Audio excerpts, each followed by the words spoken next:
If you are adopting a nomadic lifestyle, you do not necessarily need to give up the comfort, or dare I say, luxury of having a home. This is Josh Friedman in Sofia, Bulgaria, my home base, and for that matter, my home. This is my home. I'm standing on my apartment balcony here in Sofia with Mount Vitosha in the background, if you can make it out over that green rooftop, and the sun starting to set off to the west. Sometimes we get very nice sunsets here, but not always. Today doesn't look like it's going to be anything special.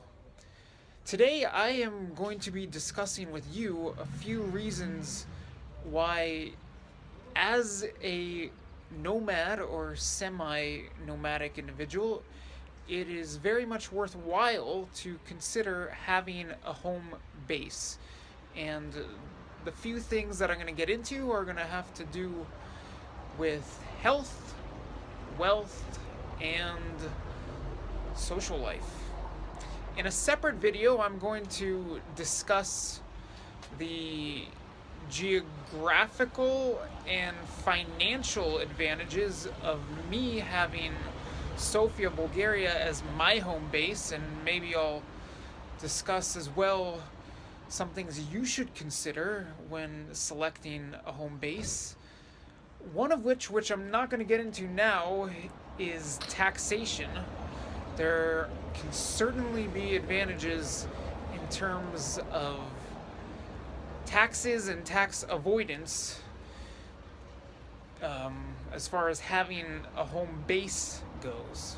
But that's for another day. For now, I'll note that right now I'm in the middle of about a week span in Sofia. This year I have been traveling at a rather torrid pace. I'm on pace to be in about 30 countries this year, and I've been traveling at a rate of about 3 or maybe even more than 3 weeks a month or so. It seems like it's been that way usually, and typically this year I've been spending a week at a time, sometimes more, sometimes even less of a span in between my trips, meaning that I'll come back home to Sofia for usually not more than a week at a time. But having this home to come home to can be quite a luxury. I often come home from my trips totally worn out, if not beaten up physically, then beaten up mentally, psychologically, whatnot. This last trip, as has happened before, I came home with bedbug bites. No, I did not bring the bedbugs home with me, but it gives you a sense of how I come beaten up or bitten up sometimes when I'm returning from these long trips. Now, when I have these several days to spend here in between trips, it allows me to not have to worry about searching for a place to stay, searching for travel. I might be able to focus better having this home and relaxation time, and then again I might not be able to, because sometimes I thrive off of chaos and actually focus better when there's chaos around me. But for a lot of people, it is certainly an advantage in terms of focus, if not relaxation, to be able to have this home to come home to in between trips. As far as my physical health goes, for me it is a huge advantage. This is something I've alluded to in my vlogs. For those of you who watch my vlogs, this won't come to you as a surprise, but to the general audience, you might not be aware that I have had major digestive struggles for years now, and when I'm on the road bouncing from place to place, sleeping on trains, sleeping on buses, eating out of restaurants, it can be very difficult for me to maintain a diet that keeps me healthy. It's very difficult for me to treat my stomach the the way it needs or deserves to be treated when I'm on the road and living a fast-paced travel lifestyle. So when I'm back here, it's not only a way for me to get right psychologically, but it's definitely a way for me to heal physically and certainly relax my stomach and in my mind. And I have a very holistic approach to health. If my stomach's going well, then my whole body can be well, and if things are not going well in my stomach, then my body is not well.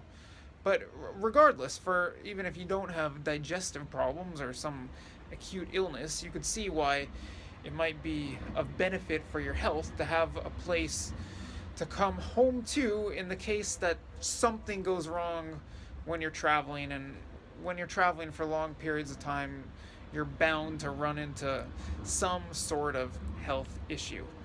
Now let's talk about wealth.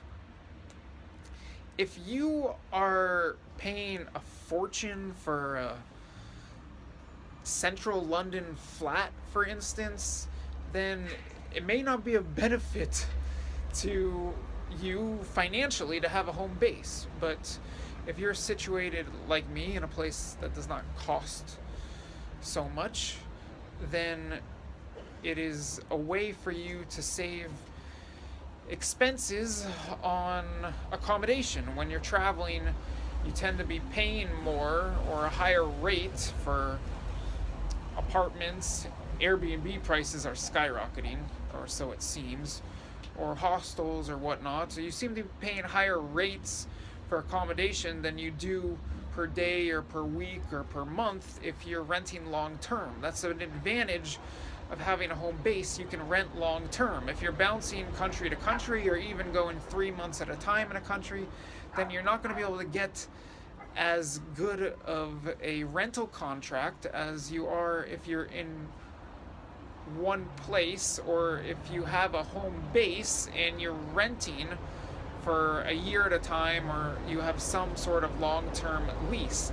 Now, on top of that, there is the opportunity, at least for some, to rent out your apartment when you're on the road. That doesn't apply to me. I'm not so sure that I'd want to do it regardless, but my rental contract doesn't allow me to do so. But it is something to consider, and it could be of huge financial advantage to you in that case to have a home base that not only are you getting a good deal on rent, but then you are subleasing and in turn, in a sense, making money on renting out that place. Something to consider. As far as a social life goes, when I first arrived in Bulgaria, I started making friends very quickly, and I developed a strong sense of community. I've never really felt like I am at home in Bulgaria, and I've been saying for a long time now that this is my home base, as opposed to really obviously being my home. Nonetheless, though, I really have a community and a network here that I can lean on if need be, and with whom I can have plenty of opportunity to socialize, and it makes dating easier, I would argue, if you are in a place for significant periods of time or you're coming back to that place regularly. Back before I started traveling a lot, I really had a blossoming social life here. And since I've been traveling a lot and pushing myself a lot with work and adopting more and more of a nomadic lifestyle, it's become more obvious to me how many digital nomads and people who are living that nomadic lifestyle are actually becoming quite lonely. They're doing all these things that are fascinating, traveling the world, seeing all these interesting places, living, in a sense, this dream life, but a lot of them, like me, are spending long hours a day typing behind the computer, staring at a screen, and it's quite easy to actually become lonely as a nomad. So having a home base to come back to gives you a location where there are regular activities you can engage in. There are a lot of people with whom you are familiar with and can go out and can socialize more easily with. Now, that's not to say that you can't have a fantastic social life while you're bouncing around place to place to place.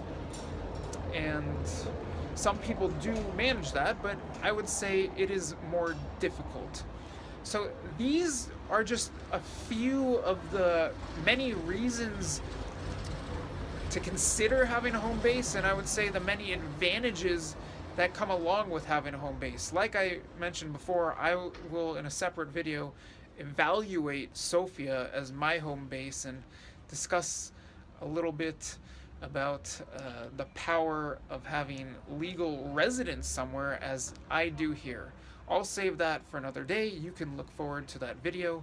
If you found this video helpful for you, please leave it a like on YouTube, and please leave any questions that you might have, or things that I left out, or things that you'd like me to cover in the future in comments below. Thank you very much for watching. Like a večer, good evening. Have a good evening from Bulgaria, and ciao.